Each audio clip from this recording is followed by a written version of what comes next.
असीम वकार के हिसाब से हम और आप सब कोई भैंस हो गया, ये बीन बजाने वाले अकेले बुद्धिमान प्राणी पैदा हुए थे। सबसे महान हजरत यही है।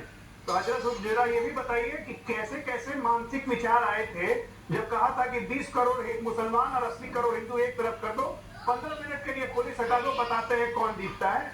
और हमारे पुरखे यहाँ पे 500 साल यहाँ पे राज करते हुए आए हुए हैं, हमें कुछ नहीं कर पाओगे, राजा बनते हैं आप लोग। काफिर का मतलब क्या होता है? कुरान में काफिर का क्या मतलब होता है बताइए। जनाब आला तो बड़े तेज हैं, विद्वान हैं, और काफिर के साथ कुरान में क्या कहने को कहा जाता है जरा ये भी बताइए। और किसको काफिर मान रही थी मैडम? मुंह में दही जल जाती है बोलते हुए। सही को सही कहना, गलत को गलत कहने में दिक्कत है आप लोग को। कांग्रेस की चर्चागिरी में आप समाजवादी पार्टी इतना भूल गए, हमें संविधान बदलने की बात बोलते हैं। सबसे पहले संविधान किसने बदला 1975 में? 42nd अमेंडमेंट किसने किया? कांग्रेस पार्टी ने। उसी इमरजेंसी में मुसलमानों को जबरदस्ती पकड़ पकड़ के नसबंदी किसने करवाई? और उसी कांग्रेस की तलवे चाट रहे हैं आप लोग। आप लोग तो अपनी कौम के नहीं है, क्या बात करते हैं आप लोग मुसलमानों की? जिहाद का मतलब जानने के लिए एक मुसलमान को गूगल देखना पड़ता है। शर्म कीजिए नारी साहब, बहुत बड़े मजल्लात बनते हैं और आप भैंस के आगे बीन बजा रहे हैं और भैंस करीब पर हुआ है। शर्म कीजिए अपने आप पे। सही को सही, गलत को गलत बोलने की हिम्मत रखिए। इस्लाम नहीं सिखाता है नफरत करना। 45 सेकंड में अपना जवाब दीजिए। लाइन साहब आ रही। देखिए, आज से 1400 साल, देखिए ये बहन का विषय है ही नहीं, लेकिन फिर भी अगर आपने पूछ लिया है तो 1400 साल पहले जब इस्लाम आया और कुरान अल्लाह की तरफ से भेजा गया, तो जहां पर कुरान आया और जहां इस्लाम आया वहां हिंदू नहीं थे। और हिंदुस्तान में, भारत में इस्लाम नहीं आया। तो जहां इस्लाम आया, जहां कुरान आया, वहां अजय अलोगी ना आप थे ना आपके फोर फादर थे।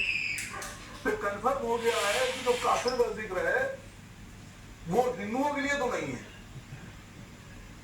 क्योंकि आप वहां थे ही नहीं जब वहां इस्लाम आया। लेकिन फिर भी मैं कह रहा हूं ये विषय नहीं है। हिंदुस्तान की कई किताबों में मुसलमानों को लिखा गया है मलेच्छ, मलेच्छ लिखा गया है। क्यों लिखा आपने मलेच्छ? बताइए। आपने तो मलेच्छ हमको तब लिखा जब हम यहाँ आए, जब इस्लाम हिंदुस्तान में आ गया। और आप एक भी सबूत नहीं दे पाइएगा कि जहां कुरान नाजिल हुआ, जहां पर अल्लाह ने कुरान उतारा, जहां पैगंबर आए, वहां आप और आपकी पुश्तों में तो कोई नहीं था। तो कन्फर्म है कि आपके लिए नहीं है सर। आप देश को मत भटकाइए।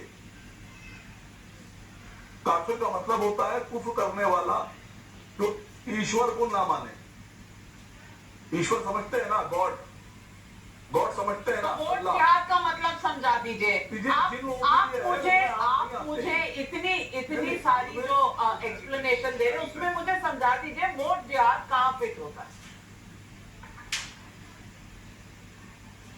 मैं आपसे पूछ रहा हूं कि इस वक्त जो जरूरत है वो ये जरूरत है कि 15 लाख करोड़ रुपए भारत की जनता का पैसा, 15 लाख करोड़ रुपए वोट मोदी जिहाद जी ने का अपने मतलब आपको दोस्तों बताना नहीं है, इसलिए आपने टॉपिक चेंज कर दिया।